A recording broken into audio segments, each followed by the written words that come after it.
उपस्थित बहनों, भाइयों, भांजे भांजियों, दोनों हाथ जोड़ के आपको प्रणाम करता हूं, आप सबको नमस्कार करता हूं। अभी राणा विक्रम सिंह जी कह रहे थे कि पुलिया टूट गई, उससे नहर का पानी नहीं जा रहा उस तरफ। आप कांग्रेस की मानसिकता देखिए, जैसे ही हमारे कार्यकर्ताओं ने खबर की, तड़प गए हमारे कार्यकर्ता कि नहर का काम, पुलिया टूट गई, चालू करवाओ, 27 गांव में पानी नहीं जाएगा। हमने काम शुरू करने के आदेश दिए, काम शुरू हो रहा था, कांग्रेस ने चुनाव आयोग में शिकायत कर दी कि यह आचार संहिता का उल्लंघन है, पुलिया का काम रुकना चाहिए। अब आज मैं आपसे पूछना चाहता हूं, और इसका चुनाव से क्या लेना देना? कोई नया काम शुरू करते तो बात होती, पुरानी पुलिया टूटी है, उस पुलिया का काम रुकवाने की घटिया राजनीति मत करो कांग्रेस के मित्रों। ये घटिया राजनीति है, विकास के काम रोकना और जनता की सुविधाओं को रोकना। और इसके पहले भी यहां गजब ढाया, जब कांग्रेस की सरकार थी, यहां के हारे हुए कांग्रेस के प्रत्याशी ने, जो दूल्हा बने हुए हैं, क्या क्या नहीं किया रे। इसको हटा दो, उसको मिटा दो, इसको गिरा दो। मधु गहलोत का तो तोड़ा तोड़ा मकान, अरे और तो और आर्य समाज का मंदिर भी यहां से तोड़वा दिया। अभी कोई राजनीति होती है क्या? ये तोड़फोड़ की मानसिकता, कई लोगों को तबाह और बर्बाद करने का काम क्या सरकार इसलिए होती है? सरकार होती सेवा के लिए। हम विकास का काम करके जनता की सेवा करते हैं, लेकिन आजकल कमलनाथ जी यही नहीं है मानसिकता। वहीं से पूरे प्रदेश में कांग्रेस की सरकार आई तो मिटा दो, इसको निपटा दो, उसका घर तोड़ दो, उसकी दुकान तोड़ दो, इसको जेल भेज दो। आतंक और अन्याय का राज कायम कर दिया था। आपको याद होगा मेरे बहनों और भाइयों, दशहरा आज भी और कल भी है, विजयादशमी का पावन पर्व है। मैं आप सबको दशहरे की और नवरात्रि की शुभकामनाएं देता हूं, और मैया से और भगवान राम से यही प्रार्थना करता हूं कि सुख समृद्धि और रिद्धि सिद्धि कानड़ और आगर की जनता की जिंदगी में आए। मैया ऐसी कृपा करना कि इस जनता के पांव में कांटा ना गड़ पाए, उसके लिए हम हर संभव प्रयास करते हैं। लेकिन कांग्रेस ने क्या किया आपको पता है? जब रावण का राज था, लंका के राजा रावण, उनके जितने भी मारीच, सुबाहु, तारका अच्छे काम को होने नहीं देते थे, विघ्न पैदा करते थे। या गोय भंग कर दो, ऋषियों को ही मारो, आग लगा दो, और ऋषियों को खा खा के उनके हड्डियों के ढेर लगा दिए थे। भगवान राम गए, एक पहाड़ उनको दिखा, उन्होंने कहा ये क्या है? गुरु ने जवाब दिया कि हड्डियों का ढेर है। तो राक्षसों ने ऋषियों की, महर्षियों की खा खा के हड्डियों का ढेर लगा दिया। और तब भगवान राम ने कहा था, निश्चरहीन करहूं मही, भुज उठाए प्रणती। और तब तय कर दिया था कि दैत्यों को छोड़ेंगे नहीं, राक्षसों को छोड़ेंगे नहीं। 1.25 साल में कांग्रेस ने यही किया, चारों तरफ जनता के साथ अत्याचार, अन्याय, विकास के काम ठप, और भ्रष्टाचार का तो ऐसा तांडव था कि वल्लभ भवन को दलालों की मंडी बना दिया था। कमलनाथ जी, आपने दलालों की मंडी, और ये आपकी सरकार की। अब हम फिर विकास के काम चालू कर रहे हैं। अरे तुमने नहीं किया तो हमें तो करने दो। दुनिया नहीं बन जाए, नहीं वोट घट जाएंगे, पानी नहीं मिलेगा तो जनता मामा को गाली देगी कि पानी नहीं है, इसके मत बनने दो रहे। अब ये मानसिकता है। आज का कमलनाथ जी कहते शिवराज सिंह चौहान तो नारियल, पहले कहते थे नारियल लेके चलता, अब तो कह रहे नारियल का ट्रक लेके चलता है। अरे भैया तुमने विकास का काम के लिए ढेला भर के, हम विकास के काम कर रहे हैं और विकास के काम कर रहे हैं तो हम नारियल फोड़ रहे हैं। आप बताओ कानड़ में विकास के काम हम करेंगे तो नारियल फोड़ेंगे नहीं फोड़े? अरे जोर से बताओ फोड़ेंगे नहीं फोड़े? जितने काम बताए मेरी पार्टी की टीम ने, मनोहर जी ने उस समय बताए, उस समय सरकार भी, हमारे साथियों ने बीच में भी जो कहा भैया यहां की जरूरत नहीं, हमने हर काम किया। यहां तक के विधायक जी ने बताया हमने बिना किसी भेदभाव के, हमने कहा विकास के काम में ना आगर में कमी रहने देंगे ना सुसनेर में कमी रहने देंगे। अब मैं विकास की घोषणाएं करता हूं तो उनको तकलीफ होती है कि नारियल का ट्रक लेके चलता है। सुन लो कमलनाथ जी, मैं तो ट्रक लेके ही चलूंगा रे, मैं इतने काम करूंगा कि ट्रक भर नारियल आगर में ही फोड़ देंगे। आगर में किया किसने काम, कोई बता दे? जिले से लेके आगर में अगर सुनाऊंगा तो रात हो जाएगी। जितने विकास के काम किए, आगर हो चाहे कानड़ हो चाहे बड़ौद हो चाहे बीजा नगरी हो, अगर किसी ने किया है तो भारतीय जनता पार्टी ने किया है और करेंगे, चिंता मत करना। अभी तो मुझे आए हुए 6 महीने हुए और वो भी कोरोना काल संकट में आया। पैसा देना बहुत कम है, समझ लेना, लेकिन रोऊंगा नहीं। मैं आपको विश्वास दिलाता हूं मनोज, जितने विकास के काम बताओगे मामा कोई कसर नहीं छोड़ेगा, कोई कसर नहीं। अब भैया विकास करेंगे तो हमको नारियल फोड़ेंगे। तुम्हारी किस्मत फूटी थी तो विकास ही नहीं किया तो नारियल कहां से फोड़ दे रहे? हमने तो कहा था 5 साल करो, 7 साल में चले गए। अरे भैया क्या बताओ हम क्या करेंगे? कांग्रेस के विधायक वहां घबरा रहे, कह रहे विकास ही नहीं हुआ, 7 साल में मर गए बेचारे चिल्ला चिल्ला। अब तुमने नहीं किया तो हमारे संग आ गए सर। आज एक और आ गया, मैंने बहुत मना किया भैया तुम सोच समझना नहीं बोले, हम तो भाजपा ही जाओगे। और इनका विधायक भी चली जाएगी, बोले जाए तो जाए, हमें तो भाजपा के संग आना, हमको जो विकास ही नहीं होता। अब तुम्हारी सेना में भगदड़ मची है, बानर भालू रीछ सब जोड़े चले आ रहे हैं, तो हम क्या करें भैया? रामादल चला जा रहा है यार, अब हमें गाली दे रहे हैं बिकाऊ टिकाऊ। मेरे बहनों और भाइयों, मध्य प्रदेश की जनता और विधायकों को कोई नहीं खरीद सकता, कोई नहीं खरीद सकता। ये केवल आरोप लगाने का काम करते हैं। पार्टी तुम्हारी तुमसे संभल नहीं रही। अरे बताओ कांग्रेस में बचा क्या? अध्यक्ष कौन है कांग्रेस के? कमलनाथ। मुख्यमंत्री कौन बनेंगे? कमलनाथ। नेता प्रतिपक्ष कौन बनेंगे? कमलनाथ। युवाओं के नेता कौन है? नकुलनाथ। और बाकी कांग्रेस हो गई अनाथ। क्या करेंगे कांग्रेस? अरे ये दिल्ली वाली कांग्रेस नहीं है ना भैया। जब बहन हेमंती देवी के खिलाफ टिप्पणी की कमलनाथ जी ने, मेरी बहनों बताने ऐसी टिप्पणी शोभा देती है क्या? 74 साल की उम्र में एक मंत्री बहन को कोई अमर्यादित टिप्पणी करे, कोई आप झूठ भैया नेता देगा और बाद में करें मैंने अपमान नहीं किया, मैं भी आइटम हूं, तुम भी आइटम हूं। अब ये सफाई है, ये सफाई किसके गले उतरेगी? उनकी पार्टी के नेता ने कहा, राहुल गांधी जी ने, कि दुर्भाग्यपूर्ण है, मैं माफी मांगता हूं, कमलनाथ ने गलत किया। पत्रकार उन कमलनाथ से पूछा, बोले मैं माफी नहीं मांगूंगा, राहुल गांधी को किसी ने समझा दिया। तो राहुल बाबा क्या ना समझ है रे अपनी पार्टी के नेता के बारे में?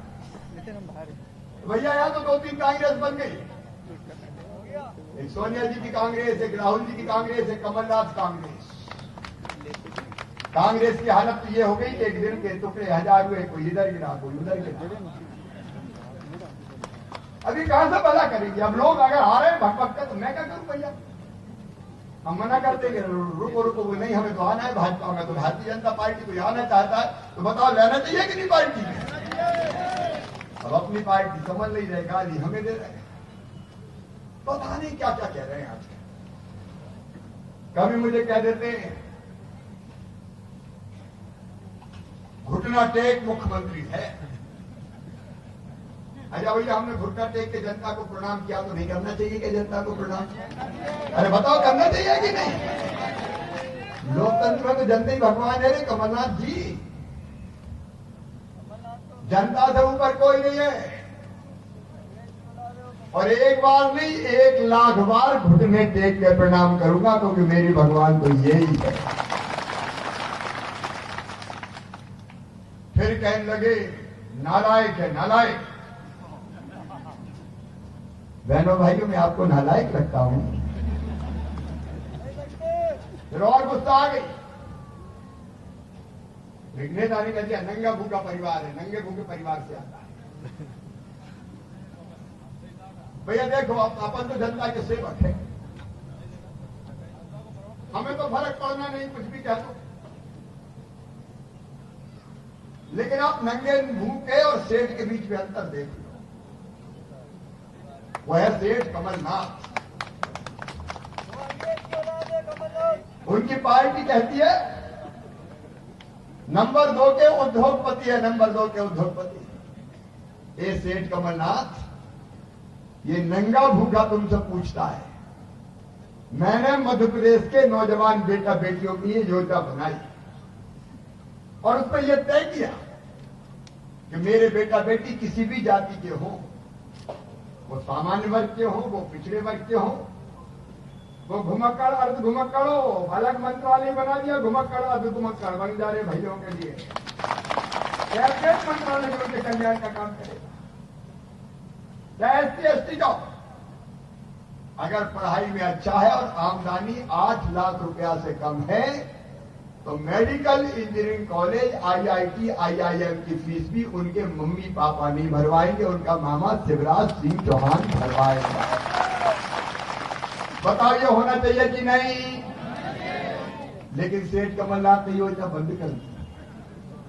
अब मामा फिर चालू करेगा, अरे भांजे भांजियों चिंता मत करना, निर्देश हो गए। नंगे भूखे ने भांजे भांजियों की योजना चालू। सेठ जी ने कहा 4000 रुपया बेरोजगारी भत्ता देंगे, देना नहीं दिया। और मेरे भांजे भांजियों, नौकरी में भर्ती पे 2 साल से प्रतिबंध था, पहले मैंने की थी तब से भी बंद थी। अब पुलिस की भर्तियां, स्वास्थ्य विभाग की भर्तियां और बाकी भर्तियों से प्रतिबंध हटा दिया है। रोजगार के नए अवसर तुम्हारे लिए खोल दिए ताकि कोशिश करो शासकीय क्षेत्र में भी रोजगार हो। लेकिन मैं जानता हूं सबको नहीं मिल सकता, और इसलिए चाहे वो आगर हो चाहे वो सुसनेर हो, दोनों जगह औद्योगिक क्षेत्र विकसित करके इंडस्ट्री लाके भी बेरोजगार बच्चों को रोजगार देने की भरपूर कोशिश करें। आप तो सेठ, अरे हमने तय किया कि मेरी गरीब बहन बेटा बेटी को जन्म देगी तो जन्म देने के पहले 4000 और जन्म देने के बाद 12000 गरीब बहन कुल 16000 रुपया, इसलिए कि मेरी गरीब बहन के घर की बेटा बेटी जन्म लेने के बाद लड्डू बने और वो आराम करे कुछ दिन। उस नंगे भूखे ने योजना बनाई, पैसे देना शुरू किया। सेठ कमलनाथ जी, आपने मेरी उन बहनों के हाथ से लड़ुआ तक छीन लिए रे। योजना बंद कर दी। हम नंगे भूखे, हमने तय किया मुख्यमंत्री कन्यादान योजना, बेटियों की शादी करवाई, लाखों शादियां करवाई, छोटी गृहस्थी का सामान देते थे। सेठ जी को जोश आया का मैं 51,000 जगह जगह शादी हो गई, बेटियां विदा भी हो गई, ससुराल चली गई, साल भर हो गया, धेला नहीं दिया, बेटियों तक को धोखा दिया कमलनाथ जी। हमने तय किया अगर गरीब भाई अगर एक्सीडेंट में मौत हो जाती, उसके परिवार की बदहाली देखते नहीं बनती, विधवा बहन की जिंदगी पहाड़ हो जाती है, काटे नहीं करती। हमने तय किया ऐसी बहनों को 4 लाख रुपए की राशि सीधे देंगे ताकि जिंदगी का रास्ता सफर आसान हो जाए। और सेठ जी आपने अब योजना बंद करके मेरी विधवा बहन के हाथ से 4 लाख रुपया छीन लिया। हम नंगे भूखे हमने तय किया कि अंतिम संस्कार के लिए गरीब को 5,000 रुपया देंगे। दुनिया से विदा हो तो इज्जत के साथ विदा करें, सम्मान के साथ विदा करें। कमलनाथ जी, सेठ जी, आपने तो वो कफन के 5,000 भी गरीबों के छीन लिए। हमने बुजुर्गों के लिए तीर्थ दर्शन योजना बनी और आप ऐसे सेठ के आपने जगन्नाथपुरी, द्वारकापुरी, बद्रीनाथ के दर्शन भी छुड़वा दिए थे। अब चिंता मत करना, कोरोना खत्म होने दो, तीर्थ यात्रा पे फिर से मामा ले जाएगा, फिर से ले जाएगा। मैं कितनी योजना दिला हमने शुरू की थे, बंद कर दी। जन कल्याणकारी योजना बंद कर, किसानों को धोखा दिया। मैं आज पे कानड़ में दोहरा रहा हूं, पिछली बार फसल बीमा योजना की खामी थी तो उनके कारण थी, लेकिन फिर भी मैंने निर्देश दिए जिनको बीमा नहीं मिला उनकी जांच करके यथासंभव कोशिश करूंगा उनको न्याय दूं, किसानों का घाटा ना होने दूं, मैं कोई कसर नहीं छोड़ूंगा। और इस साल जितना नुकसान हुआ है चिंता मत करना। सोयाबीन की फसल में नुकसान हुआ है, सर्वे करवा लिया है, 4,000 करोड़ रुपया आया है कि बांटना है, 4,000 करोड़ बांटूंगा किसान भाइयों, बिल्कुल चिंता मत। कर्जा माफी में कमी के कारण धोखा था वो। 2 लाख से ऊपर वालों के 1 पैसा नहीं हुआ, चालू खाते वालों का नहीं हुआ, डिफाल्टर हो गए, कई के प्रमाण पत्र बटे हैं, पैसे नहीं आया, उसमें नहीं जा रहा, ज्यादा समय नहीं है मेरे पास। लेकिन जिनके कारण उनकी कर्जा माफी के कारण जिनके सर पर ब्याज का कर्जा चुक गया है, चढ़ गया है, चिंता मत करना, वो ब्याज की गठिया भी मामा उतारेगा, मामा उतारेगा किसान। तुमने क्या दे दिया किसानों को? मुख्यमंत्री बन के मैं बेचैन था कि किसानों के लिए और कुछ करना चाहिए, कोई नई योजना बना शिवराज, और इसका वादा सबको मिले। तो मेरे दिमाग में आया कि 6,000 प्रधानमंत्री जी दे ही जाए 3 किस्तों में। कड़की थी, कोरोना की ज्यादा पैसा नहीं था, ये बात सही है, लेकिन मैंने कहा हिम्मत करके कुछ तो डाले तू यार। तो 6,000 में 4,000 और जोड़ दिए, 10,000 रुपया हर साल। अब हर साल गरीब से गरीब किसान को मिलेगा, 1 एकड़ आधा एकड़ का किसान उसको भी मिलेगा। अब ये 5 बार मिलेगा, 3 बार 2,000 मोदी जी का आएगा, 2 बार 2,000 मामा का आएगा। तो बताओ कड़की में काम चल जाएगा कि नहीं चल जाएगा? और सुनना रे भैया, ये तो शुरुआत है रे, थोड़ा बहुत खजाना कड़कड़ाने दो, ये तो ट्रेलर है, पिक्चर अभी बाकी है रे। मेरा दिल तो किसानों के लिए धड़कता है, गरीबों के लिए धड़कता है। मौका मिलते ही सब थोड़ी छोड़ूंगा, गरीबों में सबको राशन मिले इसकी चिंता की। 37 लाख नए नाम जोड़ दिए 1 रुपया किलो गेहूं चावल की सूची में। और कोई रह गए हो तो चिंता मत करना, गरीब की थाली कभी खाली नहीं रहने दूंगा, कोई भूखा नहीं सोएगा। कमलनाथ नहीं, अब शिवराज का राज, भारतीय जनता पार्टी का राज, विकास के लिए, जनता के कल्याण के लिए, ये भारतीय जनता पार्टी की सरकार है। इसी कारण में मुझे कहा था सीमेंट कंक्रीट के लिए 2.5 करोड़ रुपया चाहिए, 2 करोड़ नाला निर्माण के लिए हमने दे दिए। अब ये तो शुरुआत है भैया, सगुन के हैं खाने वालों, चिंता मत करना। विकास भी, जनता का कल्याण भी। कोरोना महामारी में परेशान है, मौके मसूसा बंधे, लेकिन जिस दिन वैक्सीन आ गई हिंदुस्तान में और बाजार में उपलब्ध हो गई, मध्य प्रदेश की पूरी जनता को फ्री में वैक्सीन लगवाई जाएगी ताकि हम मुकाबला कोरोना से कर सके। मुंह बांधे कब तक घूमना, लेकिन जब तक नहीं आए तब तक बांधे घूमना, और कोई उपाय नहीं है। अभी छोड़ मत देना, नहीं तो वैक्सीन की क्या बात, तब तक तो मास्क की वैक्सीन है, तब तक बांधे रहना। ये सरकार जन कल्याणकारी सरकार है, अच्छा, मुझे क्या लेना देना मुख्यमंत्री से? 3 बार बन चुका था, चौथी बार मैं चाहता तो मैं आप बताऊं, ये सरकार बनती नहीं 2018 में, बनती नहीं, मैं सच कह रहा हूं। मुझे कहा था कई साथियों ने कि हम आपका साथ देंगे, मैंने कहा नहीं, अब कांग्रेस की सीट ज्यादा और सरकार वो ही बनाएंगे। मौका दिया, 15 साल बाद आए तो अच्छा काम करेंगे, लेकिन 15 साल में सत्यानाश कर दिया और ये सरकार बनी। मेरे बहनों और भाइयों, एक तरफ भारत के यशस्वी प्रधानमंत्री नरेंद्र मोदी है, अद्भुत नेता है। बताओ, कश्मीर से धारा 370 कोई खत्म कर सकता था मोदी जी के सिवाय? अरे जोर से बताओ, कर सकता था क्या? धारा 370 खत्म कर दिया एक झटके में, एक देश में 2 विधान नहीं चले। लेकिन कांग्रेस के नेता चिदम्बरम कह रहे हैं कि हम फिर से धारा 370 लगाएंगे। मैडम सोनिया गांधी जी, जवाब देना पड़ेगा। चिदम्बरम क्या कह रहे हैं? अब कोई दुनिया की ताकत कश्मीर को भारत से बिलगाव नहीं कर सकती, अलग नहीं कर सकती, कभी 370 नहीं लगेगी। अयोध्या में भगवान राम के मंदिर का निर्माण, हम कहते थे रामलला हम आएंगे, मंदिर वही बनाएंगे। तो कांग्रेसी धीरे से कहते थे तारीख नहीं बताएंगे। और अब देख लो, धूमधाम से मोदी जी ने शिलान्यास किया, भव्य मंदिर का निर्माण प्रारंभ हो गया। बहनों और भाइयों, भव्य मंदिर का निर्माण। इस बार का दशहरा और दिवाली ऐसी बने तो भगवान राम की अलग आराधना होता है। पृथ्वी से देश बनाते निकल गया। और भारत के प्रधानमंत्री आंख उठा के बात नहीं करते। नरेंद्र मोदी है, नया भारत कर दिया। अगर चीन भी आंख उठाता है, उसके सैनिक कहीं आंख बताते तो हमारे सैनिक गर्दन तोड़ के चीन की सीमा में फेंक के वापस आ जाते हैं। एक नया भारत बनता है। और फिर मैं आपसे निवेदन करने आया हूं, कानर वालों, आपका तो हमेशा प्यार और आशीर्वाद मिला। भारतीय जनता पार्टी का गढ़ है ये, हमेशा आपने आशीर्वाद दिया है।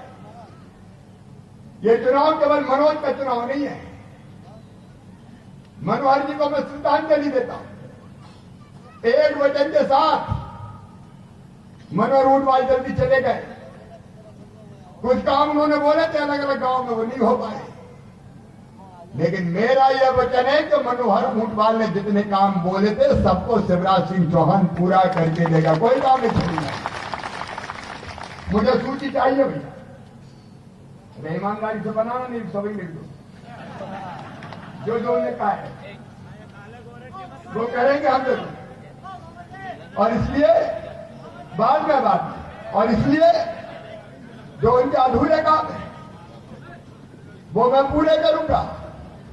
और उसके अलावा विकास के जितने काम ये भारतीय जनता पार्टी का नेतृत्व और मनोज ऊंटवाल जो आपके सेवक के रूप में काम करेगा, आपके दास के रूप में काम करेगा। जो काम बताइए आप, विकास के उन कामों में कोई कसर नहीं छोड़ूंगा। मैं आपसे एक ही निवेदन करना चाहता हूं, ये चुनाव केवल मनोज बंटी ऊंटवाल का नहीं है। मनोज ऊंटवाल तो प्रतीक है। ये चुनाव इस क्षेत्र के विकास का है। ये चुनाव जनता के कल्याण का है। मैं आज आपसे दिल पे हाथ रख के पूछना चाहता हूं, मेरे काम भी आपके सामने और कांग्रेस की सरकार के काम भी आपके सामने। बताओ ईमानदारी से, कमलनाथ अच्छे है कि मामा अच्छा है? तो ये चुनाव कमल के फूल की बटन दबेगी तो मुख्यमंत्री और स्थिर सरकार के लिए शिवराज सिंह चौहान को भी वो वोट जाएगा, ये समझ लेगा। और कमल के फूल की बटन दबेगी तो ये वोट नरेंद्र मोदी जी के हाथों को और मजबूत करने के लिए जाएगा। और इससे मैं आपसे निवेदन करता हूं कि बंटी तो प्रतीक है, हम सब बंटी के साथ ये पूरा नेतृत्व आशीर्वाद दे रहा है। बंटी के साथ मिलकर यहां के कामों में कसर नहीं छोड़ेंगे, कोई कसर मैं नहीं छोड़ूंगा। आगर का कानड़ का विकास होगा और प्राण सरकारी जनता का कल्याण होगा। आप सबको फिर दशहरे की विजयादशमी की शुभकामनाएं। लेकिन जाने से पहले आज आपसे निवेदन करता हूं, कानड़ में अगर मुझसे सहमत है तो संकल्प लेके जाए कि अगर को रिकॉर्ड तोड़ वोटों से जिताएंगे, बंटी को रिकॉर्ड तोड़ वोटों से जिताएंगे। बोलिए सब तैयार हैं? जोर से बोल के बताएं सब तैयार हैं?